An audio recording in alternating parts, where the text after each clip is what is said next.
Do you want to learn about solar panels? Find out now on Let's Talk Tech Today.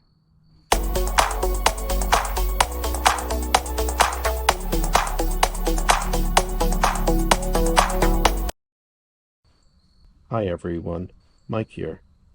I've been wanting to create a video about the solar panel setup at my home and why I went the route that I did.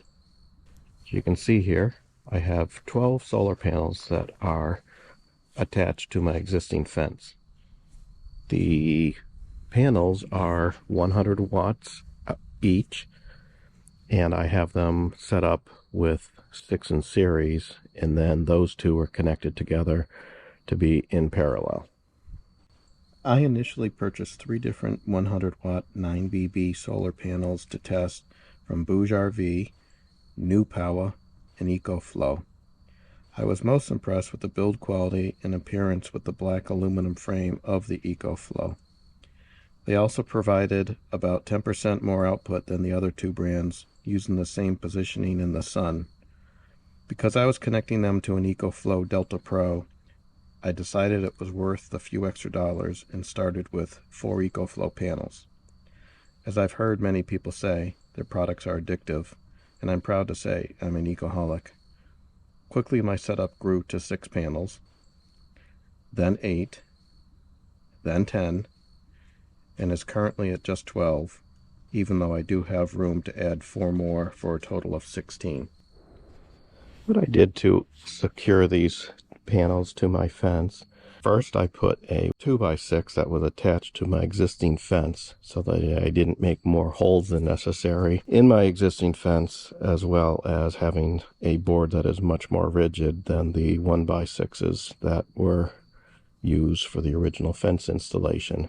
The panels are secured to Renogy mounts, and these are designed to be easily adjustable for the angle to the sun. All that is needed is you can take that out.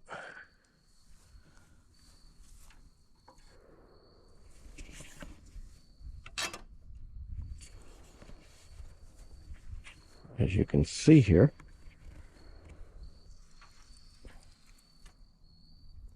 I get a nice range of motion, and I can adjust the panels to any angle in between that.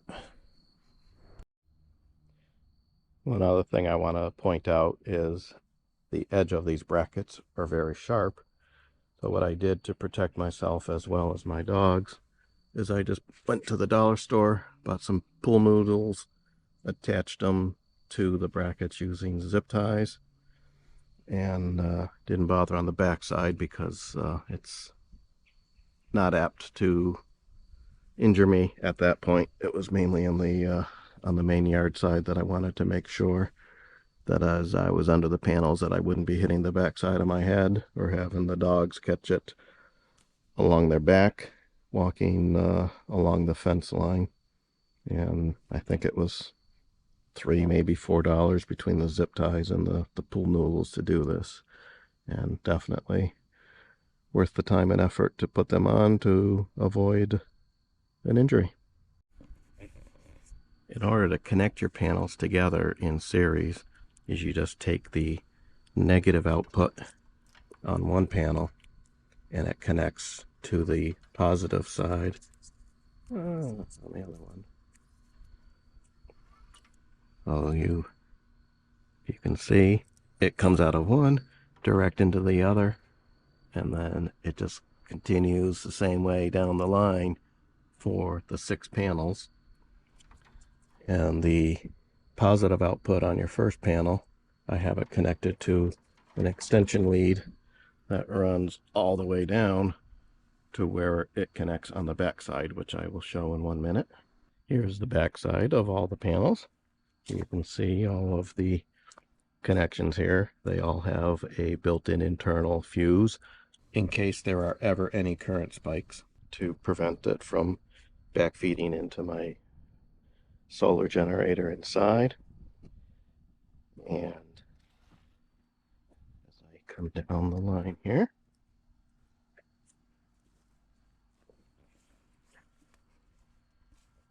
Here's all of the wiring on the back side. I have a feed here on the negative side here. This comes from each set of 6 in the series array. Feeds in, so it goes in to the house as one common. And same on the positive side. I just have one wire from each of those series that's feeding in. And what I did is I took a 1-inch conduit where I buried the conduit under the ground going to the house. Doesn't need to be far under the ground. I think I buried it maybe 2 inches at most. Very easy installation. And in the future, I can always pull the wiring out if I move locations, and I can take my panels with me. The key thing I want to show right now, and that's the one drawback to this time of year and the positioning of my house and different angles of the sun. As you can see right now, I have 8 of my panels in shade, and the midpoint being the 6th panel in, that's where the array is split. So at this current moment, I'm only getting 69 watts. That's one drawback to this current setup, but I do get sunlight in the early mornings as well as in the late afternoon. I will catch a few hours of sunlight that I can get from this, but I will more than likely be taking these panels down probably in another month, because during the winter months this is under shadow from my house for about 3 months, and just to protect the panels from any winter damage of down branches from snow or ice storms, the easiest just to take out the screws. I will leave the brackets on the fence themselves, but I will just store them where they're secure and put them back out at some point in probably March. What I did want to show on this side is where the wiring comes in. I have it buried underground, and it will go directly up to the side of the house. What I did on the outside of the house is I have the power coming up in a 1-inch PVC conduit.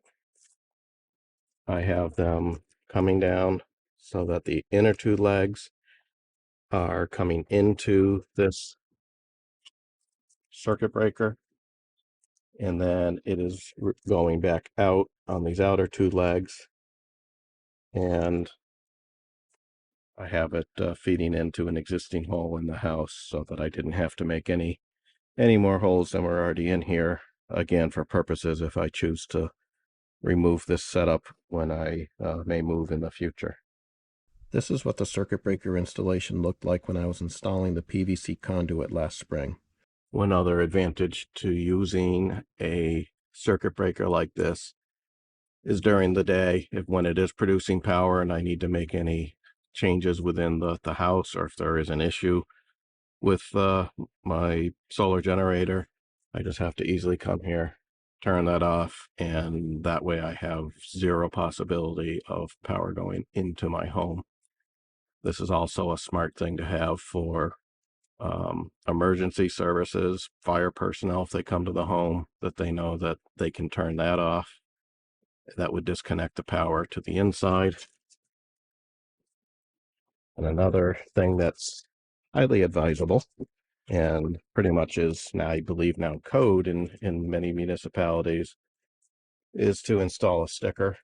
My main cutoff is on the outside of my home, and this lets fire department know when they would come, if they're turning off the main breaker, that there is also a second source that is being fed by my battery unit in the house, and the third source is the solar panels that are on the outside.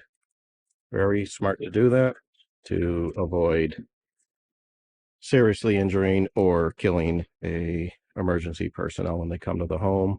as well as for myself when I may be working on this and adding additional panels, or if I have to take a panel out of the series.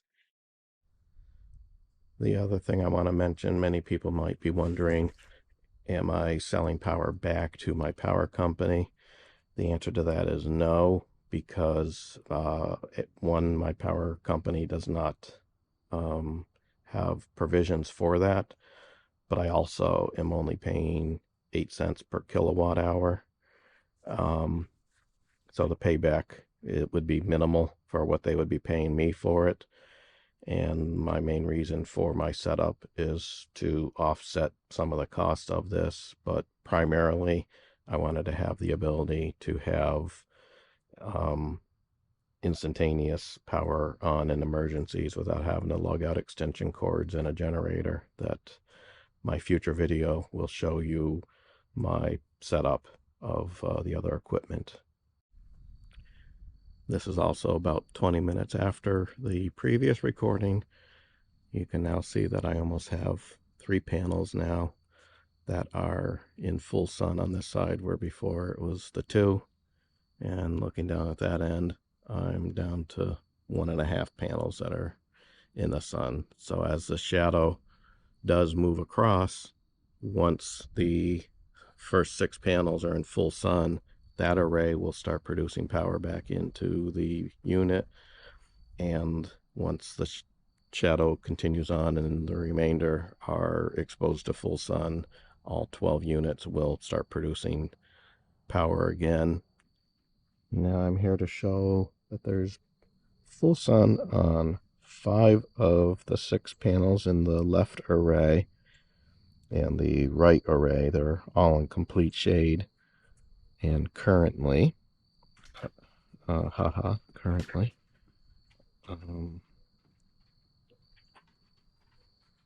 I am still only pushing through 69 watts, even though collectively able to be producing 500 watts on the 5 panels in full sun, if conditions were ideal. However, the bypass diodes inside the panel in the shade is limiting the output of the whole array until all 6 panels are in full sun, which should happen shortly. Just real-time standing here, I'm seeing an increase. Right now it's at 76 watts. And it is slowly creeping up as that shadow's moving across.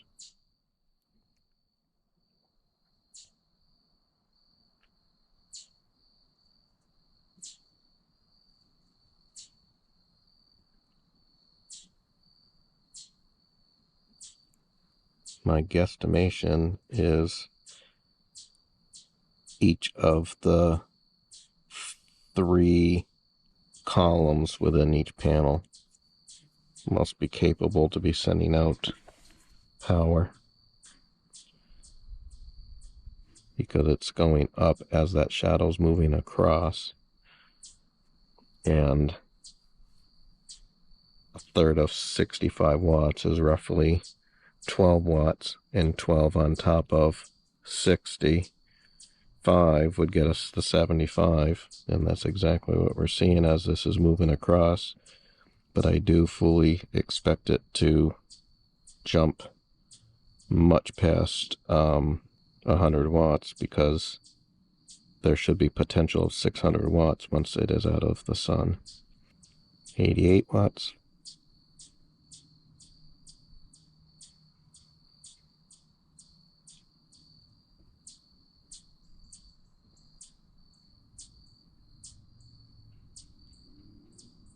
$96.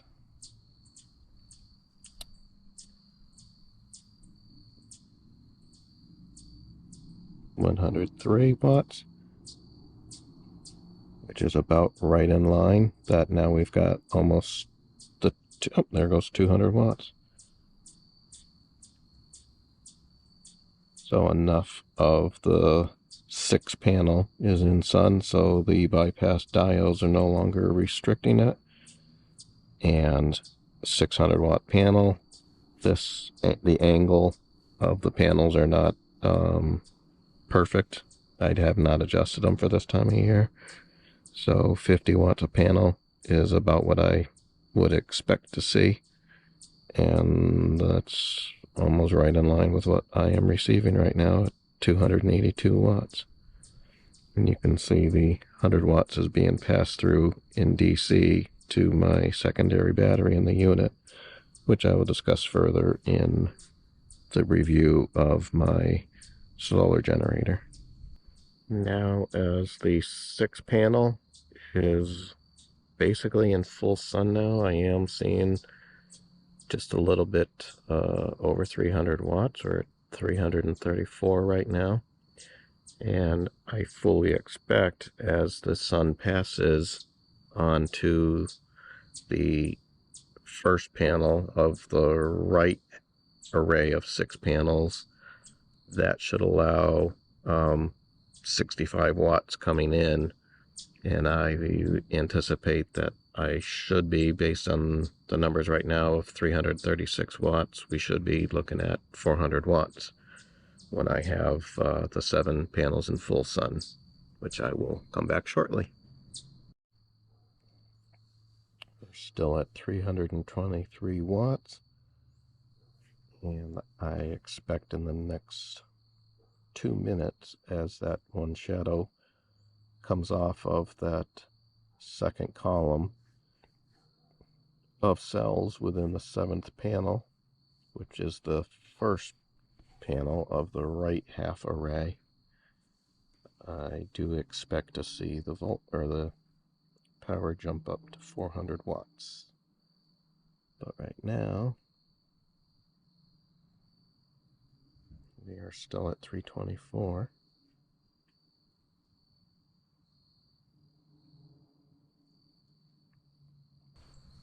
I didn't include the footage as the shadow moved away from my right array to keep the video under 20 minutes. Unfortunately, I never saw my setup go above the 335 watts, which was the peak after the left array was out of the shadows. Because of the low angle of the sun at this time of the year, results are very limited and may not be what you expect to see. I will now include images of the products that I used during my installation. Links to these items are included in the video description. I can't emphasize enough that shadows are the biggest challenge to any solar panel setup, along with the correct angle of your panels facing the sun. I also wanted to mention why I chose to use 100 watt panels versus 400 watt panels. I wanted to have as close to portability of my panels so that they could be easily removed if a hurricane were to impact the area where I live in Georgia. I am happy to report that my setup survived 80-mile-per-hour gusts during 2 different storms this summer, including pea-sized hail. I also did not want them installed on my roof, as solar panels are less efficient in hotter temperatures, and I wouldn't have the flexibility of easily removing them or cleaning the glass every now and then. I hope you enjoyed this video today. I will be producing additional videos to discuss my Ecoflow Delta Pro setup and my smart home panel that ties everything together with automations and instantaneous transfer of power from the power grid to my battery unit, as well as a more in-depth video about solar panel specifications and what you need to look out for with panel voltages, and the differences and benefits of series versus parallel wiring configurations. I don't consider myself an expert with solar panel installations, and what I currently have may not be appropriate for your property. I welcome people to share with me their installations and offer recommendations that I may be overlooking with the way I have my panels wired together, and that maybe a 4 series 3 parallel setup might be a better option that I am not aware of. If you haven't already done so, please subscribe and like our videos, as it really helps us grow this channel and produce more videos like this. Thank you, and have a fantastic day.